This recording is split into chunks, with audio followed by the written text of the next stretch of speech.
আসসালামু আলাইকুম। প্রায় ২ বছর আগে শখের বশে পুকুরের উপর ভাসমান আমরা ছোট্ট একটি হাঁসের খামার করেছিলাম। শুরুটা করেছিলাম মাত্র ৬টি হাঁস দিয়ে। বর্তমানে আমাদের খামারে ছোট বড় বিভিন্ন বয়সের প্রায় ২০০ প্লাস চীনা হাঁস রয়েছে। চীনা হাঁস মূলত চীন দেশের একটি হাঁসের জাত। এটির নাম হচ্ছে মাশকবি হাঁস। বর্তমানে এটি বিশ্বের অন্যতম জনপ্রিয় হাঁস হিসেবে পরিচিত। যাই হোক, হাঁসের সাধারণত ডাক প্লেগ এবং ডাক কলার এই দুইটি রোগ হয়ে থাকে। সময়মতো ভ্যাকসিন করে দিলে তেমন কোনো সমস্যা হয় না। হাঁসকে সাধারণত ৫টি ভ্যাকসিন করতে হয়। তার মধ্যে হচ্ছে যে ডাক প্লেগ ২টি, ডাক প্লেগ ৩টি এবং ডাক কলারা ২টি। এই টোটাল ৫টি ভ্যাকসিন করতে হয়। এতে দেখা যায় যে প্রথম ২০ থেকে ২২ দিনের মধ্যে ডাক প্লেগ, তারপর ৪০ থেকে ৪২ দিনের মধ্যে আবার ডাক প্লেগ, তারপর ৭০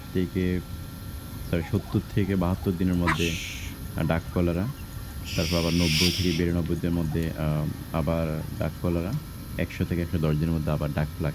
এইভাবে করে হাঁসের ভ্যাকসিনগুলো করতে হয়। যাই হোক, আজকে আমরা ডাক প্লেগের ভ্যাকসিন করছি। প্রতিটি হাঁসকে ১ ml করে ভ্যাকসিন করছি।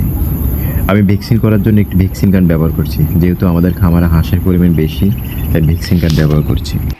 ভ্যাকসিন গানের সুবিধা হচ্ছে যে অল্প সময়ে বেশি পরিমাণ হাঁসকে ভ্যাকসিন করা যায় এবং পরিমাণ মতো ভ্যাকসিনের পরিমাণ ১ ml বা ২ ml ইচ্ছে মতো যাই প্রয়োজন অটো সেট আপ করা যায়। এতে ভ্যাকসিনের পরিমাণ কম বেশি হওয়ার চান্স থাকে না, তাই আমি ভ্যাকসিন গান ব্যবহার করছি। আমি এখানে অটো সেট আপ করে দিয়েছি, সেজন্য আমি খুব সহজে ১ ml করে প্রত্যেকটি হাঁসকে ভ্যাকসিন করতে পারতেছি। ডাক প্লেগ এবং ডাক কলারা হাঁস পালন অত্যন্ত সংক্রামক ও মারাত্মক রোগ, যা দ্রুত খামারে মৃত্যুর হার বাড়ায়। ডাক প্লেগ হলে দেখা যায় যে হাঁস ঝিমায়, চোখ বন্ধ করে রাখে এবং সবুজ পায়খানা করে, ঘাড় বাঁকা করে রাখে, খাবার খেতে চায় না। ডাক প্লেগ বা হাঁসের ভাইরাস এন্টারাইটিস মূলত হাঁসের পরিপাকতন্ত্র এবং রক্তনালীতে সংক্রমণ করে, যা পুরো শরীরে ছড়িয়ে পড়ে। এই ভাইরাসটি মলদ্বার, লিভার এবং থাইমাসে ক্ষত সৃষ্টি করে। আক্রান্ত হাঁসের পা অবশ হয়ে যাওয়া এবং মলদ্বার আশেপাশে রক্তমাখা দাগ দেখা যায়। অন্যদিকে দেখা যায় যে হাঁস হঠাৎ করে মৃত্যু, ফ্যাকাশে সবুজ পায়খানা এবং দু চোখ ফুলে যাওয়া, এগুলো মূলত ডাক কলার প্রধান লক্ষণ। আসলে আমরা যারা হাঁস পালন করে থাকি, প্রথমে আমাদের রোগের লক্ষণগুলো বুঝতে হবে। হাঁসের অসুস্থতার প্রথমে যদি আমরা রোগ নির্ণয় করতে পারি, তাহলে সঠিক সময়ে সঠিক চিকিৎসা দেওয়া সম্ভব এবং ইনশাআল্লাহ হাঁস সুস্থ হয়ে উঠবে। যদিও বলা হয়ে থাকে হাঁসের ডাক প্লেগ রোগে মৃত্যুর হার 90%। আমাদের খামারে হাঁসগুলো ডাক প্লেগ রোগে বেশ কয়েকবার আক্রান্ত হয়েছিল, তো আলহামদুলিল্লাহ আমরা সময় মতো চিকিৎসা নেওয়াতে বড় ধরনের কোনো ক্ষতির সম্মুখীন হইনি। হাঁসের সময়মতো ভ্যাকসিনগুলো করা থাকলে তাহলে ঝুঁকি কম হয়।